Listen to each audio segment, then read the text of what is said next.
all been there. We call somebody on the phone and they're like, oh yeah, I'm interested in what you have to sell. Oh yeah, we're definitely going to set a date. But, I'm not looking at my calendar right now. Can you call me back? And then we'll look at my calendar and we'll set up a time. And then we'll spend all of our time trying to follow up with them. And we keep playing phone tag. And after a while, the phone tag gets very annoying if the people called you back at all. And then how many times did that person who was going to set a date with us, we just never end up setting that date? Let me help you a little bit of things that I have done wrong and what I've learned works a whole lot better. When you're talking to someone on the phone for the first time to set that appointment, this is your one big shot to get their attention. So take advantage of it.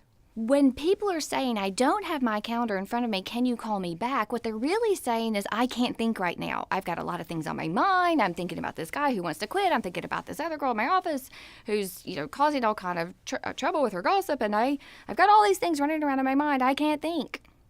In fact, probably right now while you're watching this video, you're like, oh, email, text, right? We've got a lot of things on our mind. So come back and let me help you help them think. So what you have to understand is your job as the salesperson is just to understand this is not an excuse. This is a real objection that they just need to have answered. And it's normal. If I wasn't looking at my calendar, I probably would be thinking, no, I can't set a date. I'm not looking at my calendar. But really, if you think about it, you can. So here's how you do it. First of all, you say you agree with them. Okay, yeah, great.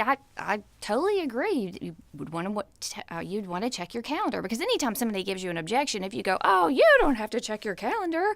Well, hello, anything that came out of their mouth, they totally believe is true. And if you sit there and say it's wrong, then that's not going to win you any sales. So first you agree with them, say, oh yeah, definitely wanted you to check your calendar. Step number 2 is, well, but let me ask you a question. Can I ask you a question? And they're like, yeah.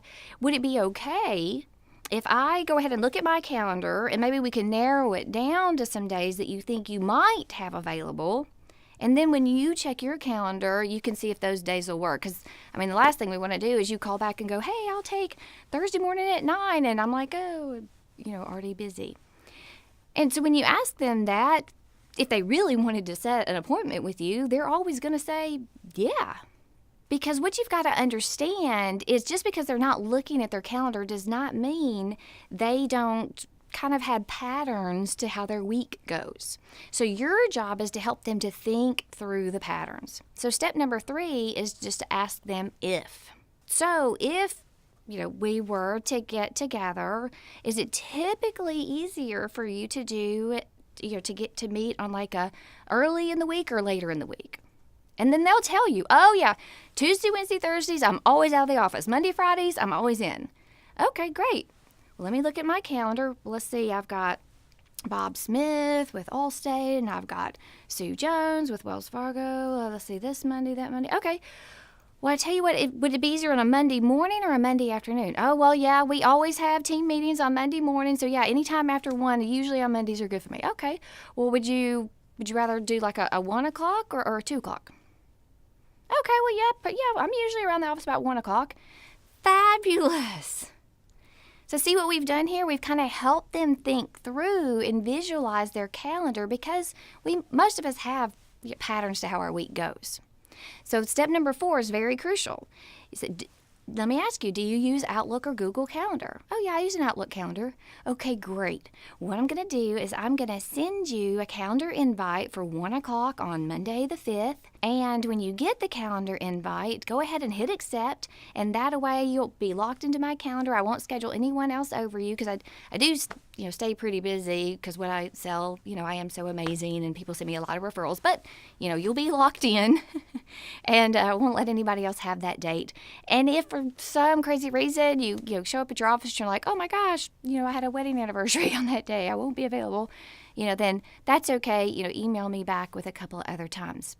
And what's great about this, step number 5 is say a good yay, it worked. Because what usually happens is over 90% of the time, these appointments that you penciled in, because you sent them that calendar invite and you help them think through when they might be available, 90% of the time they're going to hold.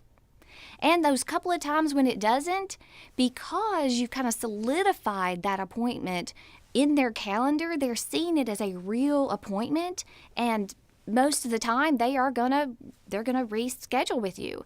And the couple of times they don't, well, you know what? They weren't really prospects anyway. They were just suspects. And so you can just thank them for letting you know ahead of time they're not interested. So I hope those steps of the psychology of getting people to think when they really don't want to think will help you in setting those next dates when people don't have their calendar.